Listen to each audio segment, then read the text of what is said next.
Hi అండి, అందరికీ నమస్కారం. గుర్రం పాపిరెడ్డి సినిమా 19th రిలీజ్ అవుతుంది. ఈ మధ్య సినిమా రిలీజ్ అవ్వాలంటే సినిమా హిట్ అవ్వాలంటే ట్రెండ్ అవ్వాలంటే మీమ్స్ రావాలి. ఆ మీమ్స్ రావాలంటే మీమ్ గాడ్ బ్లెస్సింగ్స్ ఉండాలి. ఆ బ్లెస్సింగ్ తీసుకోవడం కోసమే ఈరోజు మీమ్ గాడ్ దగ్గరికి వచ్చాం. సార్ బ్లెస్ చేయండి సార్. చెప్పండి సార్, మీరు చాలా కథలు వింటూ ఉంటారు కదా సార్. పర్టికులర్లీ గుర్రం పాపిరెడ్డి సినిమాని ఓకే చేయడానికి రీజన్ ఏంటి సార్? గుర్రం పాపిరెడ్డి సినిమాలో నాకు చాలా ఎక్స్క్లూజివ్ క్యారెక్టర్. అంటే ఈ క్యారెక్టర్స్ అన్నిటితో ఆడుకునే క్యారెక్టరు కొంచెం దాన్ని ఏమంటారు, మెయిన్ క్యారెక్టర్ లాంటిది ఆల్మోస్ట్. అది దో హీరో హీరోయిన్ వాళ్ళు ఉన్న కామెడీ సెటప్ అంతా ఉన్నా కూడా డైరెక్టర్ నాకు స్టోరీ చెప్పినప్పుడు there is something new, there is novelty in this film అని యాక్సెప్ట్ చేద్దాం అనిపించింది. ఊరికి అలా చెప్తున్నాను కానీ సినిమా కూడా చేస్తాం కదా. నువ్వు సినిమాలో కదా విలన్వి? ఈ సినిమా కదా, అసలు జనరల్గా సినిమాల్లో విలన్ క్యారెక్టర్స్ చేస్తాం. ఇక్కడ ఫ్రీగా ఉండొచ్చు, పెద్ద ప్రాబ్లం అలా ఉండాలి. ఇప్పుడు ఏదో మర్డర్ చేసి వచ్చిన వాళ్ళగా రైట్. ఎందుకంటే జీవన్ నాకు బాగా తెలుసు కాబట్టి తన మీద కొంచెం జోక్ చేస్తుంటాను. You are known as the the king of comedy atla anochu, and you have made so many crores of people laugh over the years. They not just like specific to our language but like everywhere all over the world, right? Ante who is that one person who makes you laugh the most? అదే ఉంటుందండి, పర్టికులర్గా ఇలా చేస్తే మనం కూడా నవ్వచ్చు అనేది. ఇది there is లాఫ్కు ఉన్నటువంటి పెద్ద advantage as well as disadvantage ఏంటంటే, మనం సినిమా చూస్తున్నాం అనుకోండి, సినిమా చూస్తున్నప్పుడు నవ్వొచ్చినప్పుడు ఆపుకొని ఇంటికి వెళ్ళి నవ్వలేం, ఇక్కడే నవ్వాలి, స్పాంటేనియస్గా నవ్వాలి. That shows the standard of comedy, the potentiality of comedy. అక్కడ చూస్తున్నా కానీ భలే నవ్వొచ్చిందిరా అని. అదే మీరు ఫైట్స్ కానీ లేకపోతే రొమాన్స్ కానీ లేకపోతే ఇంకో క్యారెక్టర్ ఆర్టిస్ట్ కానీ అద్భుతంగా చేశాడనుకోండి, లేకపోతే ఈ సాంగ్స్ ఇవి చేశాడనుకో, ఇంటికి వెళ్ళిన తర్వాత సినిమా చూసి డైనింగ్ టేబుల్లో భోజనం చేసి భలే చేశాడు కదా సాంగ్ అని డిస్కస్ చేసుకోవడానికి ఉంటుంది. Comedy has no scope for that. So మనం ఇంత ఎందుకు సోది చెప్తున్నానంటే, మీరు అడిగిన ప్రశ్నకి ఒక చోట నుంచి మిమ్మల్ని నవ్వించగలిగింది. ఎప్పుడు ఎక్కడ నవ్వొచ్చినా నవ్వుతాం. నవ్వటం అనేది very common factor for common human being. I believe in that. కానీ when was the last time that you remember అట్లా మీరు ఏడ్పు వచ్చింది మీకు నవ్వుతే? అంత దారుణంగా ఎప్పుడు ఎప్పుడైనా పాత టైంలో అన్న ప్రమాణం పూర్తిగా లేదు. నువ్వు మళ్ళీ పాత టైంలో కూడా నన్ను గుర్తు తెచ్చుకోమని 40-50 సంవత్సరాల క్రితం కూడా నవ్వలేదా సార్ అని కాదు. కళ్ళనీళ్ళు వచ్చేంత నవ్వు ఏమో ఐ డోంట్ రిమెంబర్. ఒకళ్ళు నవ్వానేమో తెలియదు. మీకు మీమ్ గాడ్ అని కూడా ఇప్పుడు రాజ్ కుమార్ గారు చెప్పారు కాబట్టి, do you see lot of memes? Do you enjoy watching memes? నాకంటే ఎక్కువ ఆడియన్స్ ఎంజాయ్ చేస్తారు కాబట్టి అది మీమ్స్ నా ఫేస్కి సూట్ అవుతున్నాయో లేకపోతే అలవాటైందో లేకపోతే అందులో స్టఫ్ ఉందో లేదో తెలియదు. But they are enjoying. Brahmanandam, the face of Brahmanandam motto is to make them others laugh. That meme is giving most ఒక ఇన్ని కోట్ల మందిని నవ్వించే ఫేస్ భగవంతుడు నాకు ఇచ్చినందుకు I felt I shall be ever thankful to God. అటువంటిది సరే మీమ్ గాడ్, మీమ్ డెమోగాడ్ అట్లాంటిది ఇవన్నీ వాళ్ళు ఇచ్చేవి ఉంటాయి కొన్నాళ్ళు. Of course we'll enjoy it for time being. Sir, మీకు అసలు ఇంత ఇమేజ్ ఉన్నాక ఏదన్నా గ్రూప్ ఆఫ్ పీపుల్ని కలిసినప్పుడు ఫన్నీగా ఉండాలి అని ప్రెషర్ ఉంటుందా ఎప్పుడన్నా? నాకు ఫస్ట్ రెండు ఇదేంటంటే answers. First answer, group of people కలిసిన తర్వాత నేను ఎప్పుడు గ్రూప్ ఆఫ్ పీపుల్ని కలవను. First point it's true, I'm not joking. ఎందుకంటే నాకు 2-3 కంటే ఎక్కువ ఉంటే గ్రూప్గా ఫీల్ అవుతాను నేను. కాబట్టి ఎక్కువ అది ఉండదు. తర్వాత మనం ఇక్కడ ఫన్నీగా ఉండాలి ఇక్కడ అనేది, అదే నేను చెప్పాను, ఫన్నీగా ఉండటం అనేది we cannot get it from out side. That is instinct. ఇప్పుడు అమ్మాయి ఏదో ప్రశ్న, మీరు ఎప్పుడన్నా మీ జీవితంలో రిగ్రెట్ అయ్యి నెలకేసి బాదుకొని కొట్టుకున్నారా అని అడిగినప్పుడు మనం ఇప్పుడు దీనికి మనం ఏం ఆన్సర్ ఇవ్వాలి అని ఉండదు. ఆటోమేటిక్గా అక్కడ ఉన్న సిచ్యువేషన్ బట్టి నవ్వు వస్తుంది, వీల్ ఎంజాయ్ ఇట్. సార్ మీ లైఫ్లో లైక్ మీరు ఎదిగిన స్టేజెస్లో కానీ ఏదైనా కానీ లైక్ మనం పెరిగే కొద్దీ మన మెచ్యూరిటీ లెవెల్స్ పెరుగుతాయి, మనం అన్నీ తెలుసుకోవడం స్టార్ట్ చేస్తాం, ఇవాల్వ్ అవ్వడం స్టార్ట్ చేస్తాం. మీ లైఫ్లో ఏదన్నా ఒక బెస్ట్ ఫిలాసఫీ ఉంటుంది కదా సార్, అంటే లైక్ మాకు బాగా యూజ్ అయ్యే ఫిలాసఫీ ఫిలాసఫీ ఏం లేదమ్మా. Life is a game, should play it. Life is a challenge, should meet it. ఎన్నో జరుగుతుంటాయి, అవన్నీ లెక్కలేసుకుంటూ కూర్చుంటే ఇటు వెయిట్ పెరుగుతుంటుంది. ఆఫ్టర్ ఆల్ మనం మ్యాక్సిమం బతికితే పుట్టిన 10 సంవత్సరాల వరకు మనకేం తెలియదు. ఇప్పుడంటే ఒక 5 సంవత్సరాల వరకు ఉన్నాం. ఆ తర్వాత 70 తర్వాత మనం ఏం ఆలోచించినా ఎవడో లెక్క చేయడు. మధ్యలో మన పీరియడ్ ఎంత, 50 to 60 years. దాన్ని మనం క్యాలిక్యులేట్ చేసుకుంటున్నప్పుడు మనకి ఎన్నో ఫేస్ చేస్తుంటాం. ఎన్ని ఫేస్ చేసినా ఫేస్ చేసిన దానిలో ఉన్న పాజిటివిటీని మనం తీసుకోగలిగితే నన్ కెన్ స్టాప్ అస్. ఎక్కడైనా ఏదో సినిమా ఫెయిల్ అయింది, అబ్బా ఈ సినిమా ఫెయిల్ అయింది, ఎలాగా నెక్స్ట్ ఏంటి. అందుకని మనకు కూడా failures are stepping stones to success. ఇలాంటివన్నీ ఎందుకు పుడతాయంటే మనల్ని మనం ఎంకరేజ్ చేసుకోవడానికి. మన వెనకాల ఎవరు లేరండి, మనకి దీన్ని ఏదో అంటారే ఇండస్ట్రీలో బ్యాకింగ్ ఎవరు లేరు, ప్లాట్ఫామ్ లేదు, ఇట్లాంటి పదాలు కొన్ని ఉంటాయి. ఏం అక్కర్లా, God has given you one platform. You should realise it, you should play in that platform. That's all. You keep on doing. ఇప్పుడు నేనున్నాను, నాకెవరున్నారు వెనక? నాకు నేనే ఉన్నాను వెనక. ఎవరికైనా ధైర్యం వెనకాల ఉందంటే 10 మంది మనుషులు ఉన్నారు, వాళ్ళందరూ నాకు తెలుసు, మినిస్టర్ తెలుసు, లేకపోతే ఇంకొక చీఫ్ మినిస్టర్, ప్రైమ్ మినిస్టర్ తెలుసు. అది కాదు ధైర్యం. నాకు నేనే ఉన్నాను అనుకోవడమే ధైర్యం. If you keep on doing that, ఇంకా నీకు ఇంకొకటి పాయింట్ ఏంటంటే, ఇప్పుడు మీరు అడిగిన దాన్ని బట్టి నీకు నువ్వులా ఉండాలనుకున్నప్పుడు నీకు ఏ ఇబ్బంది ఉండదు. నువ్వు ఇంకొకళ్ళ ఉండాలనుకున్నప్పుడు ఇబ్బంది స్టార్ట్ అయ్యింది. నాకు ప్రమోషన్స్లో అదే ప్రాబ్లం అవుతుంది. లైక్ మనం ఇప్పుడు ఒక ప్రమోషన్స్ నాకు నాలా ఉండాలంటే నేను చాలా తక్కువ మాట్లాడుతాను సార్. బేసిక్ చాలు, ఎక్కువ మాట్లాడమని వాళ్ళు అన్నంత మాత్రాన వాళ్ళ కోసం నువ్వు మాట్లాడితే వాళ్ళ కోసం మాట్లాడుతున్నట్టు ఫేస్లో కూడా తెలిసిపోతుంది. ఎగ్జాక్ట్లీ. వద్దు, అటువంటిప్పుడు వద్దండి, మాట్లాడుకోండి, మాట్లాడకుండా ఉండండి.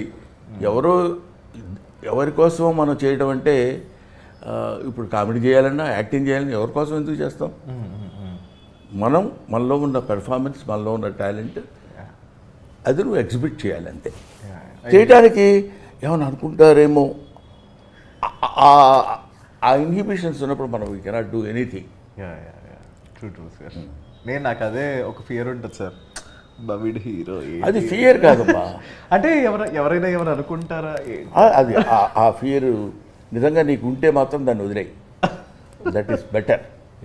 ట్రూ. ఫియర్ అసలు మనం when you are doing a right thing in a right manner, you need not feel fear or shy or something like that. If it is right, నువ్వు నీ పని నువ్వు సిన్సియర్గా చేయగలుగుతున్నప్పుడు ఇంకా దాని గురించి నీకు సెకండ్ థాట్ ఏముంటుంది, ఏమైనా అనుకుంటారేమో అని. Let them. అనుకునేవాళ్ళు ఎలాగ అనుకుంటారు. నా గురించి ఇలా చెడుగా రాశాడండి వాడు అంటాడు. వాడు చెడుగా రాయటం ఏంటి, వాడు రాశాడు. ఆ చెడుని నువ్వు నమ్ముతున్నావు అనుకో. నా గురించి చెడుగా ఎవరో రాస్తే నువ్వు నమ్ముతున్నావంటే నువ్వు నాకు అక్కర్లా. నమ్మకుండా ఉండేవాళ్ళు ఎవరన్నా ఉంటే వాళ్ళు నీకు కావాలి. వాళ్ళు చెడుగా ఫీల్ అయితే ఫీల్ అవ్వాలి నువ్వు. ఆ డివిజన్ నువ్వు చేసుకోగలిగితే దగ్గరికి రాదు బాధ, ఆలోచన, టెన్షన్, షై, ఏమి లేవు. లోపల ఇవన్నీ పెట్టుకుని మనం తిరుగుతున్నప్పుడు కొంచెం అనీజీగా ఉంది. సార్ మీకు లైఫ్లో మీకు ఈ టాలెంట్ ఉంది వేరే వాళ్ళు నవ్వించగలిగేది అని రియలైజ్ అయిన moment or age? Sincerely I'm telling you Vamsi, swear on my profession, నాకు తెలియదు. నేను నవ్విస్తానన్న విషయం కూడా నాకు తెలియదు. మైండ్ ఈజ్ ఏ టిపికల్ కాదు, దాన్ని ఏమనాలి, ఒక రేర్ బర్త్ నాది.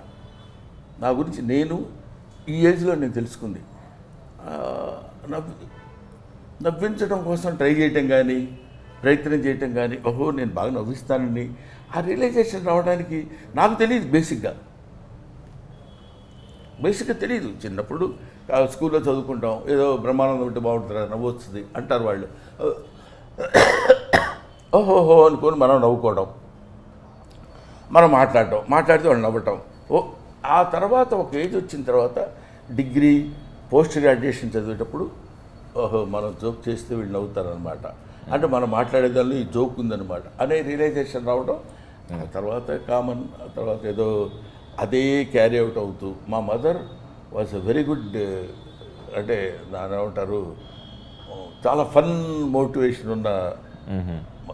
తన మదర్ జీన్స్ వచ్చినాయేమో నాకు అనిపిస్తుంది. ఆవిడ చాలా మాట్లాడేటప్పుడు కానీ ఎవరినన్నా చాలా వెటకారం చేస్తూ మాట్లాడుతూ, అది ఎక్కడన్నా వచ్చిందేమో. నవ్వు రావడం అంటే ఎవరినో ఎగదాడి చేయడమే నవ్వు రావడం, లేకపోతే ఏడ్చేవలేరా నీ ఫేసు నువ్వు అన్నాడు అనుకో, కొంచెం హర్టింగ్గా అవతల వాడుకున్నా వీళ్ళందరూ నవ్వుతారు.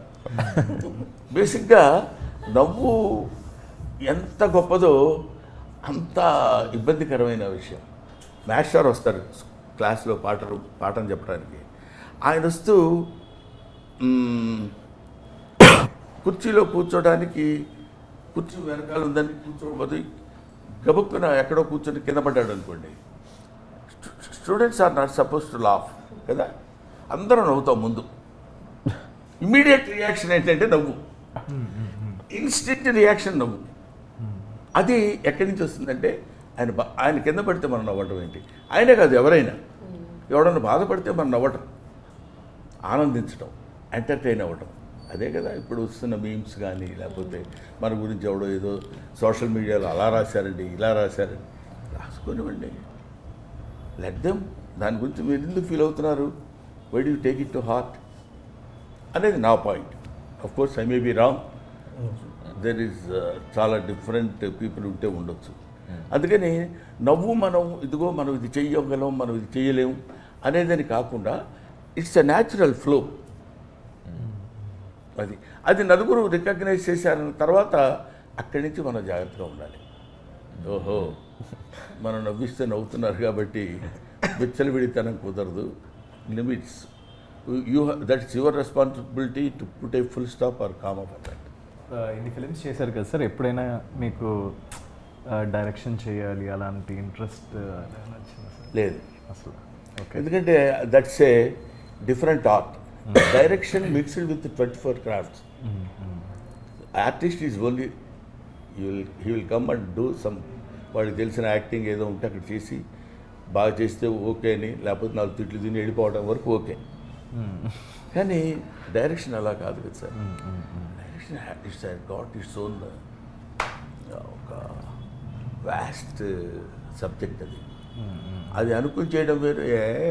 మన డైరెక్షన్ ఒక డైరెక్టర్ మంచి బెడ్రూమ్ పెట్టుకుని యాక్షన్ సౌండ్ కట్ అని చెప్పేయటం యాక్టింగ్ డైరెక్షన్ అనుకునేవాడు చేయొచ్చేమో. మన కథ విన్నప్పుడు ఎలా అనిపించింది సార్ మీకు? పేరు గమ్మత్తుగా ఉంది, గుర్రం పాపిరెడ్డి అని. అంటే కొత్తగా ఉంది, ఇదేదో కొంచెం వినటానికి ఏదో దాన్ని ఏమంటారు, క్యూరియాసిటీ ఉంది ఏంటిది అని. ఆ తర్వాత అతను చెప్పిన స్టోరీలు, చెప్పిన పాయింట్స్ అవి చూస్తుంటే, తర్వాత డైరెక్టర్ ఈ సినిమా పర్టికులర్లీ డీల్ చేసిన విధానం నాకు బాగా నచ్చింది. చెప్పినప్పుడు స్టోరీ బాగుంది, డైరెక్టర్ డీల్ చేసిన విధానం కూడా బాగుంటుంది అనే నమ్మకంతో నేను యాక్సెప్ట్ చేశాను. ముందు అసలు ఇయర్కి ఏదో కొత్త శబ్దం వినపడింది అన్న ఫీల్ వచ్చింది. ఓకే. మామూలుగా ఇప్పుడు గేదెల పాపిరెడ్డు ఇంకోటి ఎవరికి ఇష్టం వచ్చింది వాళ్ళు చెప్తారని. ఇప్పుడు నాకు తెలిసినంతవరకు నా ఎక్స్పీరియన్స్లో కొంతమంది ఏం చెప్తారంటే, నా అనుభవంలో చెప్తున్నాను అని మొదలు పెడతాడు, మొహం పెద్ద గంభీరంగా పెట్టి, వీడు అనుభవం ఎవరికి కావాలి, అది ఎదుటివాడిని ఎంటర్టైన్ చేసిందా లేదా, సింపుల్ లాజిక్. అంతే సార్. అది మనకి ఉన్నప్పుడు ఆటోమేటిక్గా మన వాళ్ళు దాన్ని ఏమంటారు, వాడు ఎవరు ఏంటి. చాలామంది ఏమన్నారు తెలుసా, ఎవరంటే అన్ని న్యూ ఫేస్లు అంటే పాత ఫేస్లు కావాలా, వాళ్ళైతే చాలా గొప్పగా చేస్తారా, న్యూ ఫేసెస్లో యాక్టింగ్ ఉండదా, ఈ పాత ఫేస్ ఎప్పుడు న్యూ ఫేస్ కాదా. అది సింపుల్ లాజిక్ అండి అది. అదేం పెద్ద మేధావితనం అక్కడ ఆలోచించుకోవడానికి. బ్రహ్మానందం గ్రేట్ కమెడియన్, మేమ్ గాడ్ అన్నారు. బ్రహ్మానందం వస్తే అప్కమింగ్ కమెడియన్ 40 years బ్యాక్, అంతే కదా. నువ్వు కొన్ని లక్షల మెట్లు ఎక్కాలన్నా మొదటి మెట్టు ఎక్కాలి కదా. ఆ మొదటి మెట్టు ఎక్కువ వాడిని పట్టుకుని అందులో ఏముంది అసలు, ఎంత డెప్త్ ఉందని ఇటు చూస్తాడు, అక్కడ ఏముంటుంది డెప్త్. మనం చెప్పేదాన్ని బట్టి, మనం తీసేదాన్ని బట్టి, మనం ఇచ్చే ఆలోచన బట్టి, ముందు ముఖ్యంగా ఇక్కడ కావాల్సింది ఏంటంటే తన మీద తన నమ్మకం. ఇందాక నేను చెప్పాను, ఆ నమ్మకం ఉన్నప్పుడు వెళ్ళిపోవడమే ఎంతవరకు అనేది. అది నాకు గుర్రం పాపిరెడ్డి సినిమాలో డైరెక్టర్ మురళీ మనోహర్ రెడ్డి చేసింది మాత్రం నిజంగా అప్రిషియేట్ చేసే విధంగా ఉంది. కష్టపడ్డాడు. సినిమా స్టార్టింగ్ నుంచి మా అందరికీ పడట్లేదు సార్ ఒకరికొకరు. బేసిక్గా డైరెక్టర్ కథ చెప్పినప్పుడు అయితే కథ అంతా మీరే హీరో అండి అని చెప్పారండి. ఈయనకి చెప్పినప్పుడు అదే చెప్పారంట, ఆయనకి చెప్పినప్పుడు అదే చెప్పారు, అందరికీ అదే చెప్పారు సార్. ఆయన హీరోయిన్ చెప్పి ఉంటారు, హీరోయిన్ అని ఉంటారు. సౌదామిని ఆ హీరోయిన్ సార్. అదే కథ మీ అందరు ఎవరికి చెప్తే వాళ్ళకి హీరో అన్నారండి సార్. మీరు ట్రైలర్ టీజర్ చూసారు కదా సార్, మీకు ఎవరనిపించారు సార్? ఇప్పుడు ఇందులో మనం బేసిక్గా 2 మెట్లు ఎక్కువ ఆలోచించాలి కదా సార్. చెప్పండి. ఏంటంటే హీరో అంటే గొప్పోడని, కమెడియన్ అంటే తక్కువడని, క్యారెక్టర్ ఆర్టిస్ట్ ఒక మాదిరి అని, విలన్ అంటే 80% అని, ఈ లెక్కలు వేసుకోవడం మనం పెట్టుకున్న పేర్లు తప్ప. Artist is one, artist are so many. గుర్తుపెట్టుకోండి. అది కామెడీ కావచ్చు, ఇంకోటి కావచ్చు. అతనేంటంటే మీ క్యారెక్టర్ మంచిదండి, మీరు చాలా బేసిక్గా చాలా బాగుంటుంది, మీరే మెయిన్ క్యారెక్టర్, మీరే డ్రైవ్ చేస్తారు అని తన ఉద్దేశంలో ఉన్న పాయింట్ మనకు చెప్పవచ్చు. ఇప్పుడు నువ్వు హీరో అయిపోదాం, నేను కూడా హీరో అయిపోదాం అనుకుంటే ఎట్లా? అంతే సార్. ఎలుకే ఏనుగే కదా, సింపుల్ లాజిక్. ఎలుక చూసి నాకు ఈ పర్సనాలిటీ ఇస్తే ఉండేవాడిని అనుకోవటం. అందుకని మీరే హీరో అని చెప్పినప్పుడు అని అనుకోవడానికి లేదు. హీరో అంటే that is his job, he is doing that. Heroine that is her job, she is doing that. Comedian మన జాబ్, మనకిచ్చిన వర్క్ మనం చేసిన దానిలో ఎంత పర్సంటేజ్ నువ్వు కరెక్ట్గా how much attention you are paying towards your justification of your character అనే దానిలో మనం నిలబడాలి. విన్నారు కదా, నేనే హీరో. అంతే సార్. ఓహో, అదే చెప్పడానికి ఎందాడి నుంచి మరి చెప్తే ఇంతసేపు అనేవాడిని కాదు కదా, నువ్వే హీరో, వీళ్ళందరూ అట్లా ఫీల్ అవుతున్నారు కానీ అని. ఇప్పుడు మాకు 5 రోజులు ఉన్నాయి సార్ రిలీజ్కి. మనకి ఈ 5 రోజుల్లో ఇప్పుడు ఎలా అయిపోయిందంటే ఇంకా మార్కెట్ చేస్తూనే ఉండాలి ఏదో ఒక ఐడియాస్. ఇక్కడ బేసిక్గా ఏదో ఐడియాస్, ఏదో మార్కెట్ చేయాలి. ఈ కాంపిటీషన్ ఎక్కువైపోయింది వంశీ, తప్పట్లేదు. ఈ కాంపిటేటివ్ వరల్డ్లో ఒకడిని మించి ఒకడు చేయాలి. ఏదో చేసి ఏదో సంతృప్తి పరిస్తే మనం పెట్టి బేసిక్గా ఏంటి, భార్యామూలమిదం గృహం, కృషిమూలమిదం ఫలం, వేదం మూలమిదం జ్ఞానం, ధనం మూలమిదం జగత్. ఒక్కడికి అర్థం కాలేదు, అర్థం అవ్వాల్సిన పని లేదు. కాకపోతే ఇక్కడ చివరికి చెప్పింది ఏంటంటే డబ్బు. By hook or crook we should earn money. వాడు ఇట్లాంటి మీటింగ్స్ లేకపోతే ఇలాంటివి పెట్టి దీని ద్వారా బ్రహ్మానందం ఏదో కొన్ని సమాధానాలు చెప్పాడు రా, ఏదో గుర్రం పాపిరెడ్డి దానికి ఆడేదో ఇంటర్వ్యూ ఇచ్చాడు, చాలా బాగుందన్నాడు అని ఇది జనంలో కొంతమందికి వెళ్తే, ఈ మీమ్ కార్డు ఈ ఫేస్ చూసి కొంతమంది విని అసలు ముందు సినిమా ఎలా ఉంటుంది అనుకునే దానికంటే గుర్రం పాపిరెడ్డి అనే సినిమా ఒకటి రిలీజ్ అవుతుంది అని తెలియపరచడం కోసం తెలిస్తే ఎక్కువ మంది చూస్తారు. సార్ మీరు ఎక్కువగా అడగటమే చూసారా అసలు సార్ మీరు ఏంటి అసలు చచ్చిపోయిన 11వ రోజు మనం మాట్లాడుతున్న ఫీలింగ్ ఎందుకు? ఇటువంటి మనిషి అసలు ఎప్పుడు అంటే ఏం చెప్పాలి నేను? ఫన్నీగా ఉంటుంది, కామెడీగా ఉంటుంది, ఏం చెప్పాలి? సార్ మీరు ఫన్నీగా ఎక్కువ నవ్వుకునే మూమెంట్స్ ఏముంటాయి సార్? ఇదిగో right. Thank you very much brothers. Thank you sir. చూసా పాప అతను ఎప్పుడు అయిపోద్దా అన్నట్టు ఇందాక నుంచి అదే మూడ్లో ఉన్నాడు తప్ప మనం ఏదో ఒకటి అడిగి ఇంక వీడి ఆపితే బాగుండు అన్న ఫీలింగ్లో ఉన్నారు. ఏం అడుగుతాం సార్, వీళ్ళు అడిగిన రా టాక్స్లో ఆల్రెడీ మీరు ఆన్సర్లు ఇచ్చేసారు. మనం ఏం అడుగుతాం కొత్తగా? ఆయన ఒక్కడే జీనియస్ సార్.